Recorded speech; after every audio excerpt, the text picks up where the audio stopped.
स्वागत है आपका और एक नए वीडियो में और एक नए टॉपिक के साथ। मैं हूं डॉक्टर देव, मैं हूं राजेश। फ्रेंड्स, आज का जो वीडियो है जिसका टाइटल है get out all Muslims, Dutch PM का वीडियो देख 57 इस्लामिक देश चीखा। हाँ, तो ये दोस्तों न्यूज अब जोरों शोरों से चल रही है। खास करके आपने मीडिया में देखा होगा, भारत मीडिया ने भी इसका कवरअप किया और पाकिस्तान मीडिया ने भी बहुत दिखाया उसके आवाम को ये वाला जो वीडियो है। लेकिन ये वीडियो देखना आपके लिए भी जरूरत है, आपको पूरी डिटेल्स में पता चल जाएगा कि मुस्लिम जो कंट्रीज है वो मतलब क्यों डरे हुए तो नहीं है, लेकिन मतलब इस न्यूज की जान पहचान सब भी कुछ है वो कर रहे हैं। तो चलिए दोस्तों, पहले वीडियो देखें, उसके पहले चैनल पे पहली बार आए और सब्सक्राइब करना भूल गया तो सब्सक्राइब कर दीजिए, उससे हमें और मोटिवेशन मिलता है और नए वीडियो लाने के लिए। और वीडियो अच्छा लगे तो लाइक से जरूर से कीजिए। चलिए स्टार्ट करते हैं। Voorzitter, tenslotte heb ik nog een boodschap aan al die moslims in Nederland die onze vrijheid, onze democratie en onze kernwaarden. En mijn boodschap aan hen is: wegwezen. Vertrek naar een islamitisch land. Dan kunt u genieten van islamitische. Dutch PM हैं, उनकी तरफ से gate builders, उन्होंने जो बात की है, उन्होंने कहा है मुस्लिम्स को गेट आउट फ्रॉम हेयर।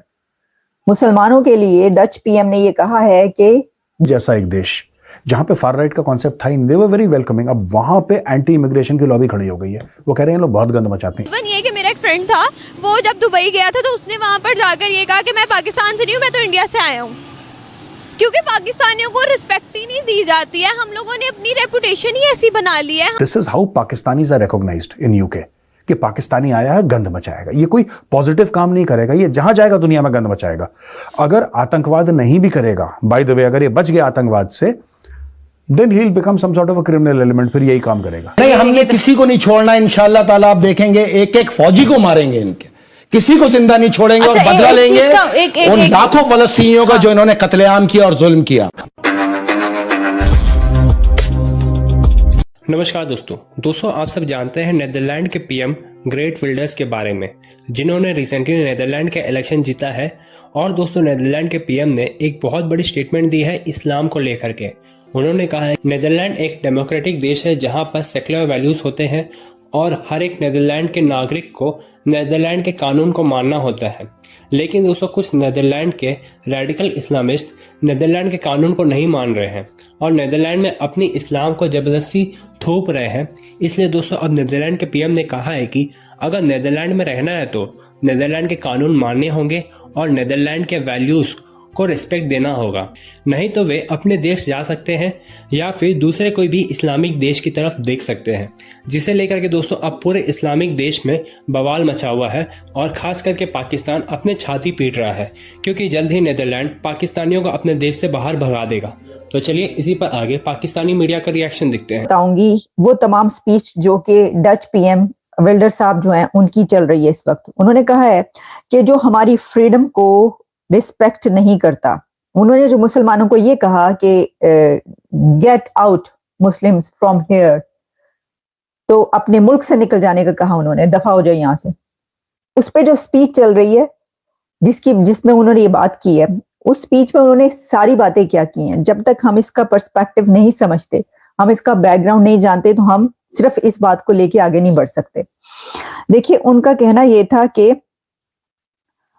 जो who do not respect our freedom, our democracy and our core values, जो एहतराम नहीं करते, जो कि समझते हैं कि जो उनकी किताब में रूल्स जो हैं वो सही हैं और वो इम्पोर्टेंट है उनके लिए, जबकि वो जिस हमारे मुल्क में रहते हैं यहाँ की सेकुलर जो वैल्यूज हैं उससे ज्यादा इम्पोर्टेंट उनके लिए उनके असूल और उनके रूल्स हैं। तो वो कह रहे हैं कि जो लोग ऐसा समझते हैं, और उन्होंने कहा कि मैं समझता हूं कि ऐसे बहुत सारे हैं यहाँ पर। और रिसर्च जो है प्रोफेसर ने जो की थी वो भी बताया कि किसने ये बताया कि तकरीबन जो रिसर्च बताती है वो 700,000 ऐसे लोग मौजूद हैं हमारे मुल्क के अंदर, उनका ये कहना था। और इसके अलावा उन्होंने कहा कि and my message to them is get out, leave for an Islamic country, कि यहां से दफा हो जाओ, यहां से चले जाओ और अपने, यानी यही मतलब हो ना कि अपने मुल्क में चले जाओ, या अगर नहीं जा सकते तो किसी इस्लामिक कंट्री में चले जाओ।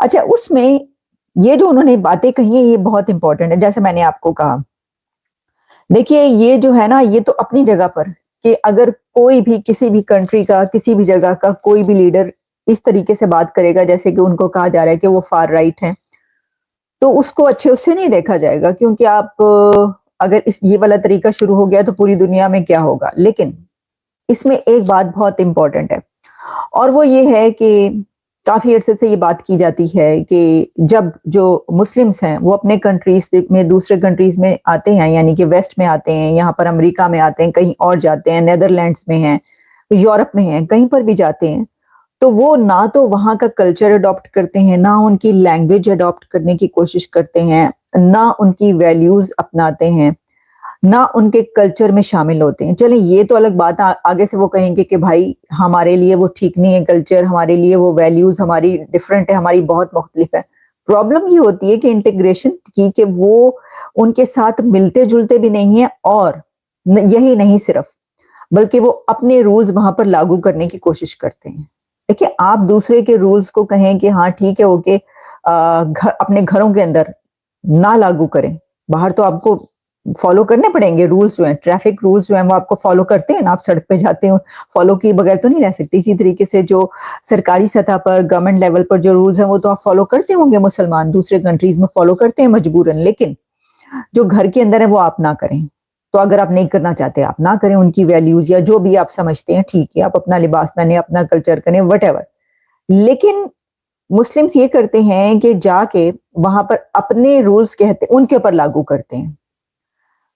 मतलब यहां तक हुआ, जो कि हमने बहुत मर्तबा बात भी की, ये सारी खबरें चलती रही, सब कुछ आता रहा फ्रांस से लेकर और इंग्लैंड तक, कि वहां पे जो पार्क हैं जहां पे कि वो उन्होंने बनाए हैं अपने चहलकदमी के लिए, वहां पे जाके लिख देते हैं कि नहीं, अपने कुत्तों को यहाँ पे ना लाया करो। तो जब आप किसी दूसरे कंट्री में सुकूनत इख्तियार करते हैं किसी भी बिना पर, कि आपको अपने मुल्क में कोई मुश्किल है, आपको फाइनेंशियल प्रॉब्लम है, आप अपने बेहतरी के लिए जाते हैं, अपने खानदान के कमाने किसी भी वजह से जाते हैं, और आप वहां पे अपनी जो है लाइफ सेटल कर लेते हैं, फिर आपको ये इख्तियार नहीं है कि आप दूसरे के कंट्री में जाकर अपने रूल्स में लागू करें। अच्छा, सिर्फ यही नहीं होता, बल्कि एक तो ये कि लड़ाई झगड़े बहुत शुरू हो जाते हैं। थैंक यू दोस्तों वीडियो को यहाँ तक देखने के लिए। लेकिन भाई ये पीएम तो बहुत बहादुर दिखा मेरे को, जो खुले आम बोल देना, get out Muslims, get out, यानी मतलब खुले आम बोलना, क्योंकि पीएम के तौर पे है भाई वो बंदा, और वो लोग जब बोलते हैं पीएम लेवल का आदमी, तब ये जो न्यूज होती है ना पूरे वर्ल्ड में वायरल होती है, ठीक है। और सब अब कंट्री जो है उसके ऊपर ये जो है कहीं ना कहीं मेरे को लग रहा है नेगेटिव इफेक्ट जाएगा। बाकी देशों में भी जो पाकिस्तान की ओर से सब कुछ हो रहा है ना, उसको अब नेगेटिव तौर पे हो सकता है लिया जाए। और बाकी जो कंट्री है, पहले से तो बहुत सारे कंट्री है जो पाकिस्तान को वीजा नहीं दे रहे। इसमें सिर्फ मैं पाकिस्तान की बात इसीलिए नहीं कर रहा हूँ क्योंकि इसमें करीबन उन लोगों ने कोई पर्टिकुलर कंट्री का नाम नहीं लिया है, सिर्फ और सिर्फ मुस्लिमों को बोला है। तो भाई वो तो उसका कंट्री है तो हो सकता है, बट वहां पे भी मेरे को लग रहा है रेसिडेंशियल मुस्लिम होंगे ना वहां के, वो जो नेदरलैंड में ही रहते होंगे, तो उन लोगों का क्या, ये भी क्लियरेंस नहीं है। सिर्फ इतना बोला, हाँ गेट आउट मुस्लिम इतना बोल दिया है, ठीक है, बट किसको, कौन से मुस्लिम को बोला है, जो दूसरे कंट्री के है वो या फिर उसके कंट्री के है उसको भी इंक्लूडिंग, तो वो भी देखना बहुत ही जरूरी रहेगा। लेकिन क्यों बोला है उसका रीजन जानना बहुत जरूरी है। आपको दोस्तों याद होगा नुपुर शर्मा वाला केस, उस समय जो नुपुर शर्मा का जो बात, जो उस समय जो भवंडर सब कुछ हुआ था, तब यही बंदा था जिन्होंने तो सपोर्ट किया था नुपुर शर्मा को। तो तब से सबको लग रहा था कि ये इसकी पार्टी यदि आई सत्ता में तो ये हो सकता है, और ये हुआ। उसका आप मतलब भाषण भी सुनिए, वो उसका खुले आम बोलते हैं, होते हैं। कितने सालों से वो लोग 20 साल से मेहनत करते थे। ऐसा सुनने में आया कि पीएम बनने के लिए उन लोगों ने उसकी पार्टी बनाई, जबरदस्त पार्टी बनाई, और 20 सालों से मेहनत करते थे।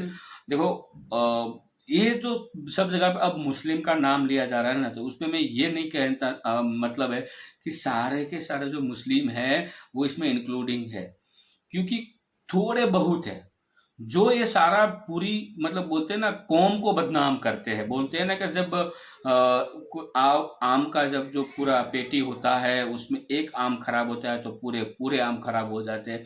ये वैसा वाला सीन हुआ। ठीक है। अब यही हुआ, कुछ एक लोग हैं जिन्होंने मतलब आतंकी रिलेटेड एक्टिविटीज मतलब की है, जिहादी वाले। मानसिकता वाले लोग जो है उन्होंने जो किया है, उस वजह से पूरे इस्लामिक कौम को अब है ये सब कुछ भुगतना पड़ता है, सहना पड़ता है। बाकी ऐसा नहीं है कि सारे के सारे लोग ऐसे ही होते हैं, उनमें से थोड़े बहुत है। तो ये थोड़े बहुत ने, खास करके मैं तो यही समझूंगा, दुनिया के 57 देशों में से एक देश ही है जो हमारा पड़ोसी मुल्क है, पाकिस्तान। इन्होंने पूरे मुस्लिम बिरादरी को बर्बाद करेंगे ये लोग, यही तो मैं क्योंकि उसकी जो मानसिकता, पढ़े लिखे तो है नहीं, ज़्यादा नॉलेज है नहीं, कहाँ किसके साथ कैसे बात करनी वो उसको पता है नहीं। खास करके आपने ड्यूरिंग वर्ल्ड कप आपने देखा होगा, हमने बहुत सारी वीडियो डाली हमारे प्लेयरों के बारे में क्या बोले, और खास करके जो क्रिकेटर है वो क्या बोले वो भी हमने वीडियो डाली है।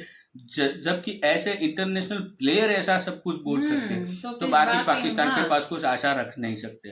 तो यही हाल होगा।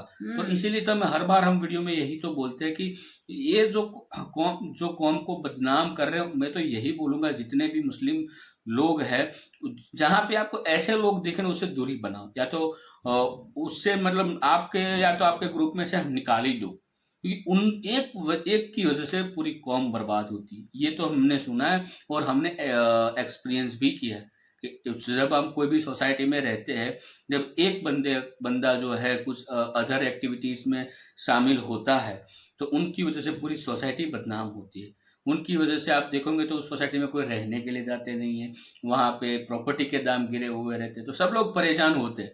तो यही होता है सब जगह।